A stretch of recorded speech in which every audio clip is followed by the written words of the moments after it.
রাধে রাধে বন্ধুরা। তো আজ হচ্ছে ভূমি বা জয়া একাদশী। তো কারা কারা পালন করছো অবশ্যই কমেন্টে বলো। আর আমিও আজ একাদশী ব্রত পালন করছি।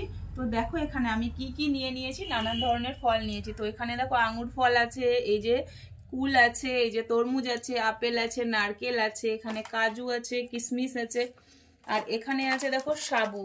তো সাবু মাখবো। আর এই যে তরমুজ, কলা, খেজুর, আর সাথে আছে এই যে আঙুর ফল। তো এখন খাবো। তো মার সাথে সাথে বাবানও করেছে একাদশী। তো যাই হোক, প্রত্যেকে অনেক অনেক নাম জপ করো, ভগবানের নাম নাও। আর কি বলবো, কাল 9:57 দিকে মানে পারণ সময়। তো তার আগে তোমরা গোপাল সোনা হোক বা ভগবানকে সেবা দাও, সেই সেবা তোমরা প্রসাদটা গ্রহণ করো। রাধে রাধে। রাধে রাধে।